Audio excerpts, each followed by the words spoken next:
नमस्कार दोस्तों, एक बार फिर स्वागत है आपका ऋषभ ऑन एयर के चैनल में, जहाँ पे आपको मिलती हैं बासी खबरें ताजी ताजी। क्योंकि पुराने केस हो चुके हैं ये, तो ताज़ा ताज़ा आपके सामने हम पेश कर देते हैं।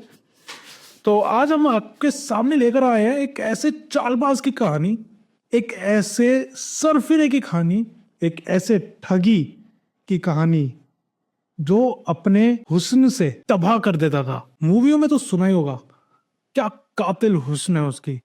एग्जैक्टली यही था वो इंसान, चार्ल्स शोबराज, या बोल सकते हो चालबाज शोबराज, या चलाकपन शोबराज, कुछ भी कह दो भाई। चार्ल्स शोबराज तो गलती से नाम पड़ गया इसका, जिसको लोग बिकनी क्लियर के नाम से भी जानते हैं, द सरपेंट के नाम से भी जानते हैं। इसके काफी लोगों ने नाम भी दे रखे थे अलग अलग, लेकिन जो फेमस नेम्स थे इसके वो थे बिकनी किलर और द सरपेंट। सरपेंट इसलिए कहते थे क्योंकि ये बहुत ही सांप की तरह फुर्तीला था। पुलिस जब भी इसको पकड़ने जाती थी, जब भी इसको पकड़ लेती थी, तो ये सांप की तरह बड़ी खूबसूरती से उनके हाथ से फिसल के भाग जाता था, गायब हो जाता चुटकी बजाती। ऐसा था ये चार्ल्स शोबराज। हल्के में मत लेना इस इंसान को। जेलों से तो ये ऐसे, जेलों में तो इसका ऐसे आना जाना लगा रहता था जैसे इसके घर की खेती हो, कोई बड़ी चीज नहीं थी। बात करते हैं आज इस इंसान के बारे में। कौन था ये, कहाँ से आया था ये, बहती आवाज था ये, कहाँ गया, उसे ढूंढो। सही गाना बनाया, शायद इसी के लिए बना था ये गाना। चार्ल्स शोबराज, जिसका असली नाम था होटचंद भवानी गोरमुख शोबराज। बताओ, इतना बड़ा नाम, लगता है पूरे कुनबे का नाम एक ही बंदे को दे दिया। जिसका जन्म हुआ था 6 अप्रैल 1944 को वियतनाम में। क्योंकि जो चार्ल्स शोबराज की मॉम थी वो वियतनामीज थी, और जो इनके फादर थे वो थे सिंधी फैमिली से बिलोंग करते थे। तो बेसिकली इंटरकास्ट थी। हालांकि इन दोनों की कभी शादी नहीं हुई थी। तो चार्ल्स शोबराज का जो जन्म हुआ था वो विदाउट मैरिज हुआ था, और इसलिए कभी वो रजिस्टर में भी लिखा नहीं गया। गवर्नमेंट ऑफिशियल्स में कभी उसका नाम नहीं आया। चार्ल्स बचपन से ही काफी कॉम्प्लेक्स था। उसके फादर ने कभी उसको एक्सेप्ट नहीं करा, तो वो हमेशा उखड़ा उखड़ा फैमिली से अलग रहता था। बचपन से उसको खूब मारा गया, खूब पीटा गया। स्कूल में भी कभी उसको अच्छे से ट्रीट नहीं किया गया। तो एक बचपन से उसका एक दिमाग जो था शैतानी दिमाग बनने में हुस्न था, शैतानी दिमाग में कन्वर्ट होता चला गया। छोटी मोटी चीजें वो बचपन से करने लग गया था। क्योंकि जब एक बच्चे को आप चीजों से दूर रखोगे, जब उससे चीजों को छीनोगे, तो ऑब्वियसली वो उन चीजों को पकड़ने की जरूर कोशिश करेगा, और जिसकी वजह से वो गलत रास्ते पे जरूर जाएगा। तो इसी कारण चार्ल्स स्कूल टाइम से ही छोटी मोटी चोरियां, छोटे मोटे कांड, बेसिकली देश भाषा में बोलूं तो छोटे मोटे कांड बचपन से करने लग गया था। जैसे स्कूल में किताबें चुरा ली, या किसी का पेंसिल बॉक्स चुरा लिया, उसको बेच के कुछ पैसे ले लिए और फिर उसकी ऐश करना। ऐसे छोटे मोटे पेटी क्राइम्स उसने बचपन से शुरू कर दिए थे। थोड़े टाइम बाद उसके फादर, चार्ल्स के पिताजी जो थे, वो इंडिया वापस चले गए उन दोनों को वियतनाम में छोड़कर। और उसी दौरान चार्ल्स की मॉम ने एक दूसरी शादी करी एक फ्रेंच आर्मी लेफ्टिनेंट से, और 1959 में ऑफिशियल रिकॉर्ड्स में चार्ल्स शोबराज का नाम लिखा गया। लेकिन कहानी वहीं की वहीं। उसके स्टेप फादर ने भी उसको एक्सेप्ट नहीं करा। उसका स्टेप फादर उसको खूब मारते, खूब पीटते थे। उसका एक स्टेप ब्रदर भी हुआ जिसका नाम था ऑन्द्रे, और उसकी मॉम और उसके स्टेप फादर दोनों ऑन्द्रे को ज्यादा प्यार करते थे इंस्टेड ऑफ चार्ल्स शोबराज। तो वो बचपन से ही बेसिकली देखा जाए तो अपनी फैमिली से बिल्कुल अलग अलग होने लगा। चार्ल्स को कभी एक्सेप्ट नहीं करा गया, जैसा मैंने आपको बताया, और वो छोटी मोटी क्राइम्स में पहले से लग गया था बचपन से ही, और ये छोटी मोटी क्राइम्स उसकी लाइफ में धीरे धीरे बड़ी होने लगी। 1963 में वो बल्गारी के केस में अंदर हो जाता है, और जिसकी वजह से उसको 7 महीने की जेल हो जाती है। और यहीं इसी जेल में चार्ल्स की मुलाकात होती है फेलिक्स से, जो एक वॉलेंटियर था, एक प्रिजनर वॉलेंटियर था, और जिसके बहुत अच्छे अच्छे, बहुत गहरे कॉन्टेक्ट्स होते थे अंडरग्राउंड वर्ल्ड के साथ, और जो सेटिंग बिठाता था अंडरग्राउंड वर्ल्ड की और जेलर्स की। एक बड़ा शातिर बंदा था वो। चार्ल्स उसके साथ बहुत अच्छे से घुल मिल गया और जेल से निकलने के बाद भी चार्ल्स फेलिक्स के कांटेक्ट में हर वक्त रहता था, क्योंकि चार्ल्स का मोटिव था एक बड़ा क्राइम करना, एक बड़े क्रिमिनल लिस्ट में जाना, एक बड़े अंडरग्राउंड वर्ल्ड के साथ मिलना, जिसकी वजह से वो फेलिक्स के हर वक्त कांटेक्ट में रहता था। और इसी दौरान उसका अंडरवर्ल्ड में एक एंट्री होती है, जहां पर अंडरग्राउंड वर्ल्ड के लोग उसका एक, कह सकते हैं, टेस्ट लेते हैं, एक इम्तहान लेते हैं। चार्ल्स को वो लोग एक कार स्मगल करने के लिए बोलते हैं, और जो कि चार्ल्स बड़ी होशियारी से, बड़े अच्छे से वो काम कर भी देता है, लेकिन कहीं ना कहीं पुलिस के हाथ वो चढ़ जाता है, और जिसकी वजह से उसको दोबारा जेल की चक्की पीसनी पड़ती है। और जब ये सब हो रहा होता है तभी चार्ल्स की मुलाकात होती है एक पर्शियन लड़की से, और जिसके प्यार में हमारे चार्ल्स भैया बावले से हो जाते हैं। उस लड़की का नाम था शंटेल कॉम्पेगनोन। हालांकि चार्ल्स शंटेल से हर चीज डिस्कस करता था, लेकिन इसके बावजूद भी शंटेल को एग्जैक्टली नहीं पता था कि चार्ल्स असलियत में क्या काम करता है, उसका प्रोफाइल क्या है, शंटेल को नहीं पता था। क्योंकि चार्ल्स की पर्सनैलिटी इतनी डैशिंग थी, इतनी चार्मिंग थी कि कोई भी लड़की उसके प्यार में बावली हो ही जाती। हमारे चार्ल्स भाई साहब की पर्सनैलिटी ऐसी थी, कोई टिक नहीं पाता था, मक्खन की तरह लड़कियां बह जाती थी उसके ऊपर। लेकिन जब चार्ल्स ने अपनी असलियत शंटेल को बताई, तब भी शंटेल उसके साथ रहने के लिए तैयार थी। शंटेल को कोई फर्क नहीं पड़ता था कि वो क्या करता है, बस उस टाइम उसको सितारे दिख रहे थे। और धीरे धीरे शंटेल और चार्ल्स के बीच में प्यार बढ़ने लगा, और जब चार्ल्स शंटेल को शादी के लिए प्रपोज करने जा रहा था, तभी कहीं से पुलिस को टिप मिली और चार्ल्स को अरेस्ट करने के लिए पुलिस वहां पर पहुंच गई। लेकिन चार्ल्स भाई साहब का दिमाग बहुत तेज था, वो उसी वक्त शंटेल को वहां से पकड़ते हैं और उसी टाइम उड़न छू जाते हैं, फरार हो जाते हैं, गायब हो जाते हैं, क्योंकि चार्ल्स को टिप मिल चुकी थी। वो जैसे ही गायब होता है पुलिस के हाथों से, फिर भाग जाता है और फिर कुछ महीने के लिए गायब। अब कुछ वक्त बीतता है और शंटेल प्रेग्नेंट होती है, और जब चार्ल्स को ये चीज पता चलती है तो वो सेफ साइड के लिए कि थोड़े टाइम के लिए यूरोप की तरफ निकलने का प्लान करता है, और वो अपने और शंटेल के फेक डॉक्यूमेंट्स क्रिएट करवा के वो निकल जाते हैं यूरोप सीधा। लेकिन कहीं ना कहीं फिर दोबारा यूरोप में पुलिस को टिप मिलती है, और वो चार्ल्स को पकड़ने के लिए यूरोप में भागते हैं। और अब यहां सेफ दोबारा ना फील करते हुए चार्ल्स पहली बार इंडिया आने का प्लान करता है। 1970 के एंड में वो फेक डॉक्यूमेंट्स क्रिएट करवाता है, और शंटेल और चार्ल्स पहली बार इंडिया बॉम्बे में आते हैं, और वहां शंटेल अपनी पहली संतान को जन्म देते हैं, जिसका नाम वो रखते हैं उषा। लेकिन क्या करें, चार्ल्स चाहे एक बेटी का बाप बन जाए, चाहे एक खूबसूरत वाइफ का पति बन जाए, हाथों की खुजली तो कभी खत्म नहीं होती। जो एक बार गलत धंधे में चला जाए वो फिर जल्दी से सही नहीं होता, क्योंकि एक पुरानी कहावत है कि एक बार खून का टेस्ट आ जाए ना, फिर जल्दी से वो हटता नहीं है वो टेस्ट। तो वहां पर भी, इंडिया में भी, चार्ल्स शांत नहीं बैठा। वो वहां पर भी कार स्मगल करना, छोटी मोटी चोरियां करना, ठगी करना, वो अपना काम जारी रखता था। एकदम प्रोफेशनल था बंदा, जॉब को लेके, अपनी बिजनेस को लेके एकदम टिप टॉप, काम नहीं छोड़ना चाहे कुछ भी हो जाए। तो वहां पर भी उसने ये सब काम जारी रखे, और धीरे धीरे धीरे धीरे वो इंडिया में अपना हक जमाने लगा। एक छोटी मोटी कार स्मगल करने से शुरू करता है, और धीरे धीरे वो ड्रग्स की डीलिंग में एंट्री करता है। धीरे धीरे जैसी ड्रग्स की डीलिंग अच्छी होने लगती है, अब वो प्लान करता है अपना बिजनेस एक्सपेंड करने के लिए, और अब वो वेपन्स की स्मगलिंग करने पे आ जाता है। और बेसिकली वेपन्स की जो स्मगलिंग होती है वो बॉर्डर के थ्रू होती है, और अगर बॉर्डर पे पता चल जाए तो शूट एट साइट का ऑब्वियसली ऑर्डर होता है, वहीं पे खत्म। तो अब उसकी गैंग भी बड़े होने लग जाती है चार्ल्स की, और चार्ल्स के मेंबर्स को अब थोड़ा खतरा लगना शुरू हो जाता है। तो वो अपने आप को बचाने के लिए उनमें से कुछ बंदे पुलिस को टिप दे देते हैं। और फिर एक दिन चार्ल्स एक बड़ी डील करने के लिए अशोक होटल में जाता है जो कि दिल्ली में है, और वहां पर एक ज्वेलरी शॉप को गायब करने का प्लान करता है, सारा का सारा माल गायब करने का।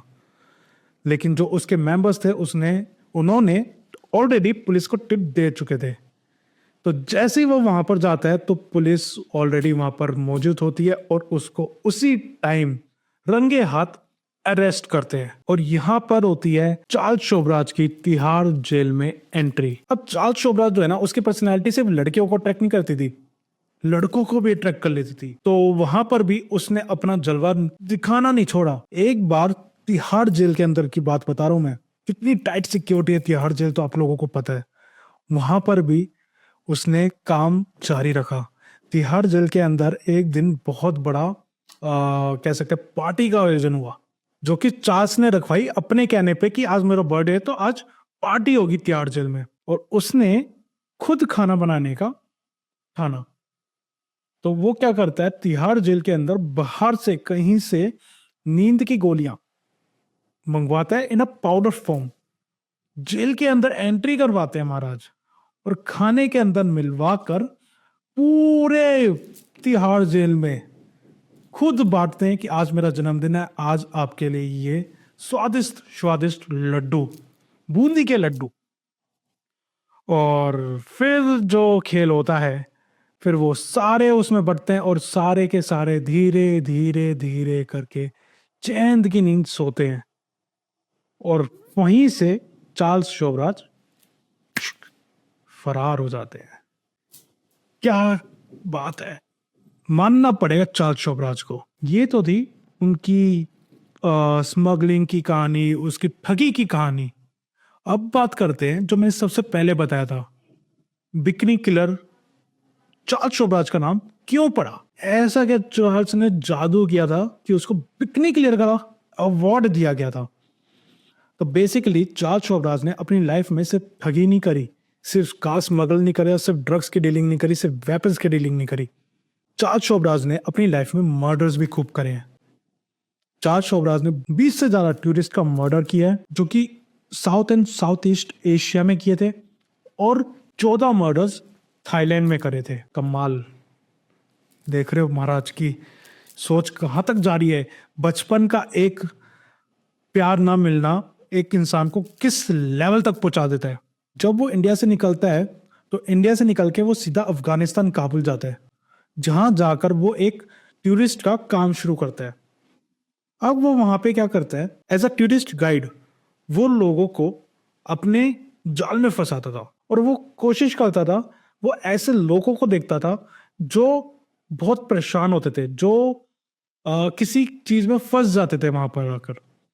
तो वो इंटेंशनली उन लोगों को फोकस करता था, उन लोगों पे फोकस करता था, उनको उनकी मदद करता था, और उनको अपने घर पे इनवाइट करता था, और इनवाइट करके उनके ड्रिंक्स में, उनके खाने में कुछ नशीला पदार्थ मिला के उनका कत्ल कर देता था। ये था उसका एक शैतानी दिमाग। और सबसे बड़ी बात, जो लोग परेशानी में नहीं होते थे, जो एकदम सुख चैन की जिंदगी जीते थे, और जिनके पास पैसा भी बहुत होता था, कोई परेशानी नहीं, पैसा भी बहुत, तो उनको कैसे किया जाए। यहां पर वो उनके लिए परेशानी खुद क्रिएट करता था, और फिर उसको खुद ही रिजॉल्व करता था, और फिर मर्डर कर देता था। ये है चार्ल्स शोभराज का दिमाग। अब जैसे मैं आपको बताऊं तो एक टूरिस्ट थे जो पैसे वाले भी थे, कोई उनकी लाइफ में परेशानी भी नहीं थी, अच्छे खास है, अपने घूम रहे थे एक भाई। वहां से चार्ल्स भाई साहब आते हैं, उनके साथ मिलते हैं, घूमते हैं, अच्छी अच्छी बातें करते हैं। जिस दिन टूरिस्ट का वापस का फ्लाइट होता है, तो उस दिन टूरिस्ट को पता चलता है कि उनका पासपोर्ट चोरी हो चुका है, उनके पास पासपोर्ट है ही नहीं। तो चार्ल्स क्या करता है, सेम डे वो पासपोर्ट ढूंढ के लाता है, उन चोरों से निकलवा के लाता है, और वो उनको हैंड ओवर कर देता है।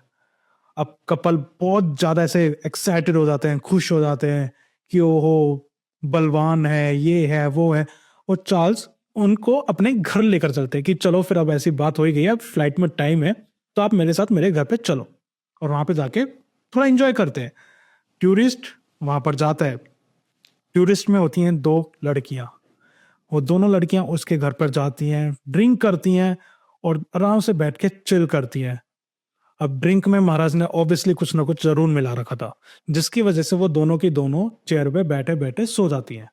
जब उनको होश आता है तो वो देखते हैं उनके हाथ-पैर बंधे हुए हैं और उनके शरीर पर कपड़े नहीं हैं। बेसिकली वो बिकिनी में होती हैं और वहीं पर सामने बैठा होता है चार्ल्स शोबराज, जो कि ऑलरेडी उन दोनों का रेप कर चुका होता है तब तक। और फिर वो धीरे-धीरे उनके ऊपर पेट्रोल, केरोसिन वगैरह डालता है और उनको जला देता है एट द स्पॉट। और फिर जलाने के बाद उनके ऊपर कुछ ऐसे मीठा-वीठा कुछ ऐसा डाल दिया, कुछ खाने का सामान डाल देता है और वहाँ से वो उनका सारा कैश, उनका सारा जितना भी गोल्ड होता है, जो भी सामान होता है, वो सब लेके साथ में पासपोर्ट भी लेके वहाँ से फरार हो जाता है। यहाँ पर उसने खाना क्यों डाला? बहुत तेज दिमाग है बंदे का। धीरे-धीरे वहाँ पर चींटियाँ, कीड़े, मकोड़े ये सब आते हैं, उनके शरीर को खाने लगते हैं। पुलिस को कोई एविडेंस नहीं मिलता कि वो कौन है। उनका चेहरा, उनका बदन पूरा खत्म हो चुका होता है। ये एक ऐसा मर्डर करता था। ये इसका तरीका था मारने का। और ये सिर्फ एक कहानी बताई है मैंने। ऐसे इसने 30 मर्डर करे हैं अपनी लाइफ में। थाईलैंड में तो इसका ढोल बजता था कि चार्ल्स शोबराज। एक बार थाईलैंड में एक लड़की का मर्डर होता है सेम बिकनी में। समुद्र के पास लाश मिलती है, डेड बॉडी मिलती है। जब पुलिस उसको इन्वेस्टिगेट कर रही होती है तो इन्वेस्टिगेट करते करते थोड़े टाइम में दूसरी भी डेड बॉडी एक और आती है। थोड़े दिनों में तीसरी डेड बॉडी मिलती है। तो पुलिस इन तीनों चीज़ों को जोड़ती है तो पता चलता है ये एक ही बंदा है जो ये ऐसे किल कर रहा है। और धीरे धीरे चार्ल्स शोबराज का नाम थाईलैंड में फेमस होने लगता है कि वो जाता है, क्लब्स में जाता है, टूरिस्ट गाइड बन के जाता है, लड़कियों को अपने जाल में फंसाता है और उनकी ड्रिंक्स में मिला के उनका रेप करके और उनको मार देता है। ये इसका एक जाल था, ये इसका एक मोटो था कि ये ऐसे मर्डर करता था, इसलिए इसका नाम बिकनी किलर पड़ गया। 2003 में ये नेपाल जाता है और नेपाल में भी इसने खूब कांड करे, खूब मर्डर्स करे हैं, खूब चोरियां करी है। नेपाल में तो इसके ऊपर ऐसा ऑर्डर था कि अगर जहां पे भी आपको दिखे, मतलब नेपाल की एक एक पुलिस, एक एक बंदा हर वक्त चौंकाना रहता कि चार्ल्स शोबराज लैंड हो, चार्ल्स शोबराज कदम रखे और उसको गिरफ्तार कर लिया जाए। 2003 में ये नेपाल जाता है करीब करीब 15 साल बाद। और ये इस जोश में होता है कि अब तक तो मेरे को कोई पहचानेगा ही नहीं। ऐसा खतरनाक मर्डर करके ये जाता है नेपाल में। नेपाल से जब ये गायब होता है, इतना खतरनाक मर्डर करके गायब होता है। दोस्तों मैं आपको बताऊं क्या करता है ये। एक कपल को ये पकड़ता है, उस कपल की लाइफ में थोड़ी सी परेशानियां क्रिएट करता है बेसिकली, जैसा मैंने आपको बताया। और परेशानी कैसे क्रिएट करता है, ये वहां पर कपल आराम से शांति से बैठा होता है और बातें कर रहा है कपल के साथ बैठ के होटल के अंदर, और बातों बातों में उनकी ड्रिंक्स में कुछ मिला देता है, जिसकी वजह से उन दोनों की तबीयत खराब होनी स्टार्ट हो जाती है। अब ये उन कपल को अपने घर लेकर जाता है कि चलो आप हमारे मेरे घर पे रेस्ट कर लो, मेरा घर पास में ही है। कपल रेडी भी हो जाते हैं, घर पे जाते हैं रेस्ट करने के लिए। वहां पे जाके ये दोनों को सुला देता है।